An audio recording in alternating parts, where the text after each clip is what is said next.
ये कहानी है मेघा की। मेघा और सुनील की लव मैरिज थी। हुआ यूं कि मेघा जिस कॉलेज में पढ़ती थी उसी कॉलेज में एक बार सुनील बिजली का काम करने गया हुआ था। वहीं मेघा को सुनील से प्यार हो गया। ये क्या बोल रही हैं आप? मैं बहुत गरीब हूँ। आप मुझसे ऐसे कैसे प्यार कर सकती हैं? आप मेरे बारे में जानती ही क्या हैं? मुझे कुछ नहीं जानना सुनील। मुझे तुम अच्छे लगे, इसलिए मैंने तुमसे प्यार किया है, तुम्हारे घर और पैसे को देखकर नहीं। हाँ, यही तो मैं बोलना चाहता हूँ। आप क्यों नहीं समझ रही मेरी बात? मेरे पास कोई कोठी नहीं है। मैं तो एक झोपड़ी में रहता हूँ, और वो भी यहाँ पे नहीं, गांव में। अरे मैं तो यहाँ शहर में काम करने आया था, और 2-4 दिन में फिर से अपने गांव लौट जाऊंगा।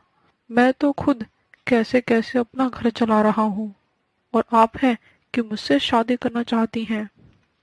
मैंने बोल दिया ना सुनील, मैं शादी करूंगी तो बस तुमसे। तुम मुझे जिस हालत में रखोगे मैं वैसे ही रहूंगी, लेकिन शादी तो तुमसे ही करूंगी। सुनील के बहुत मना करने के बाद भी मेघा नहीं मानती, जिस वजह से सुनील ने मेघा से एक मंदिर में शादी कर ली। आओ बहू, मेरे छोटी सी झोपड़ी में तुम्हारा स्वागत है।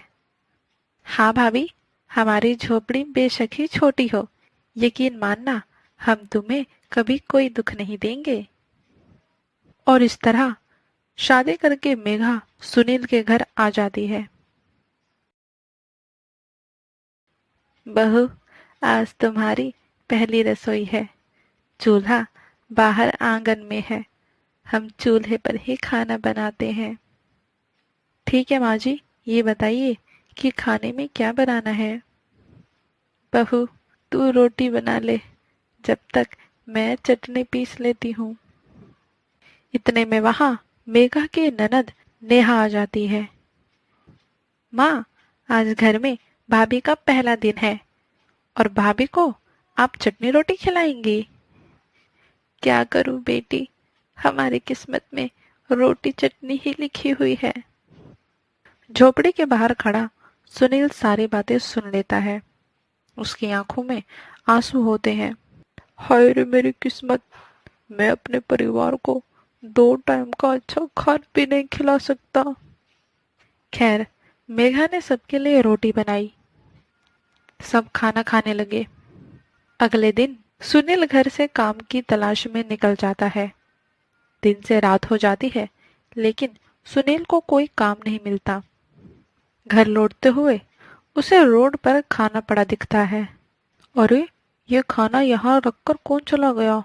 यहाँ तो ढेर सारा खाना पड़ा हुआ है। लगता है कोई यहाँ पार्टी कर कर गया है।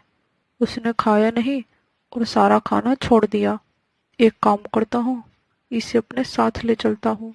कम से कम इसी बहाने हम आज अच्छा खाना खा तो पाएंगे। सुनील सारा खाना एक कट्टे में भरकर अपने साथ घर ले जाता है। बाजी, आज खाने में क्या बनाऊं? आज खाना बनाने की जरूरत नहीं है।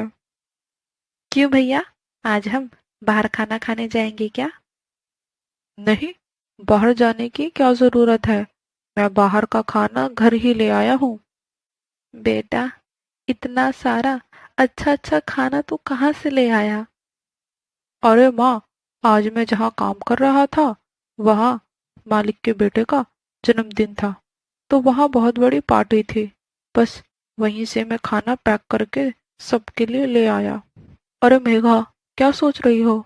चलो, सबके लिए खाने लगाओ। भाई, मुझे तो बहुत जोरों की भूख लगी है। मुझे माफ कर देना, मैं तुम लोगों से सच नहीं बता सकता। मेघा ने सबको खाना दिया। खाना खाकर सब सोने चले जाते हैं कि आधी रात में सबका पेट खराब हो जाता है। अरे बेटा, ये कैसा खाना था कि सबका पेट ही खराब हो गया। अरे माँ जी, वो क्या है ना कि हमने बहुत टाइम से अच्छा खाना नहीं खाया, इसी वजह से हमारा आज अच्छा खाना खाकर पेट खराब हो गया। वो क्या है कि हम हजम नहीं कर पाए। हाँ, ऐसा हो सकता है। अच्छा, हम लोगों के पास डॉक्टर से दवा लेने के पैसे तो नहीं हैं। एक काम करो, सब लोग नींबू पानी बनाकर पी लो, सुबह तक सब ठीक हो जाएगा। सभी लोगों ने ऐसा ही किया और सुबह तक सबका पेट ठीक हो गया। भाभी, चलो आज मैं आपको बाजार लेके चलती हूँ। वो यहीं पास में बुध बाजार लगता है। चलो, दोनों चलकर घूम कर आते हैं। हाँ नेहा, चलो। मैं भी सोच ही रही थी कि क्यों ना बाहर कहीं चला जाए। दोनों ननद भाभी बाजार के लिए निकल जाती हैं, लेकिन उनके पास पैसे तो थे नहीं कि वह बाजार से कुछ खरीद पाए। नेहा एक मंचूरियन के ठेले को देखने लगती है। क्या हुआ नेहा, तुम्हें मंचूरियन पसंद है क्या? भाभी, हमने आज तक मंचूरियन खाया ही नहीं है, बस देखकर और सूंघकर ही मन को बहला लेते हैं। तो चलो ठेले के पास चलकर मंचूरियन की महक लेते हैं। दोनों ठेले के पास जाकर खड़ी हो जाती हैं। दुकानदार कुछ देर तक देखता है, फिर अरे आइए बहन जी, बताइए कितने प्लेट लगा दूं? अरे नहीं भैया, हम तो बस मंचूरियन की महक ले रहे थे। हमारे पास इतने पैसे नहीं हैं कि हम मंचूरियन खा पाए। अरे निकलो यहाँ से, पता नहीं कहाँ कहाँ से भिखारी आ जाते हैं। जब कुछ लेना ही नहीं है तो यहाँ क्यों खड़ी हो? यहाँ पर फ्री में कुछ नहीं मिलने वाला, चलो भागो यहाँ से। अरे भाई साहब, ये क्या तरीका है बोलने का? हम बस देख ही तो रहे थे। चलो भाभी, यहाँ खड़े होने का कोई फायदा नहीं है। दोनों ननद भाभी उसी समय बाजार से निकलकर अपने घर आ जाती हैं। नेहा, मैंने मंचूरियन बनाना सीख लिया है। जब वह दुकानदार बना रहा था, जब मैंने ध्यान से देखा, अगर मुझे सामान मिल जाए तो मैं उससे अच्छा बना सकती हूँ। अरे वाह भाभी, तुमने तो कमाल कर दिया। ठीक है, मैं भैया से बोलकर सामान मंगवा लेती हूँ। अगले दिन जब सुनील काम के लिए निकल रहा होता है, भैया मुझे कुछ चाहिए था। हाँ बोल ना नेहा। भैया, हमारा मंचूरियन खाने का बहुत मन है और भाभी को बनाना आता है। आप कुछ सामान ले आएंगे तो वह घर पर ही बना लेंगी। नेहा, अगर मुझे कुछ काम मिल गया तो मैं उन पैसों से सब सामान ले आऊंगा, वरना तो मुश्किल होगा। सुनील काम के लिए निकल जाता है, लेकिन आज भी उसे कोई काम नहीं मिलता। आज भी कोई काम नहीं मिला, अब मैं नेहा को क्या बोलूंगा? सुनील खाली हाथ घर आ जाता है। भैया, मैंने पहली बार तो आपसे कुछ मांगा था और आप वो भी नहीं लेकर आ पाए। बेगा बहुत ही समझदार होती है। वह अपने पति के दर्द को थोड़ा थोड़ा समझ सकती थी। अरे नेहा, तुम्हें मंचूरियन खाना है ना? हाँ भाभी।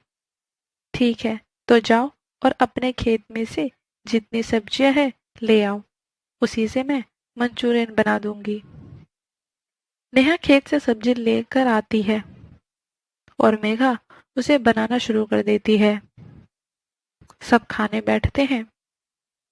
अरे वाह बहू, ये तो बहुत ही स्वादिष्ट लग रहा है।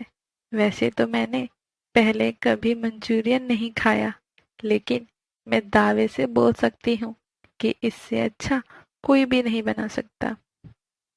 हाँ भाभी, ये तो बहुत ही अच्छा है। ऐसी मंचूरियन तो दुकान पर भी नहीं मिलती होगी। आपने तो दुकान के मंचूरियन को भी फेल कर दिया। अच्छा, ऐसी बात है तो क्यों ना हम खुद की दुकान कर ले? सभी इस बात के लिए मान जाते हैं। अब मेघा और नेहा मंचूरियन बनाती और सुनील उसे घर के बाहर ठेला लगाकर बेचता, और इस तरीके से अब उनकी आमदनी में बढ़ोतरी होती है। हेलो दोस्तों, ऐसे ही मज़ेदार वीडियो के लिए मेरे चैनल को सब्सक्राइब करें और वीडियो अच्छी लगे तो वीडियो को लाइक करें।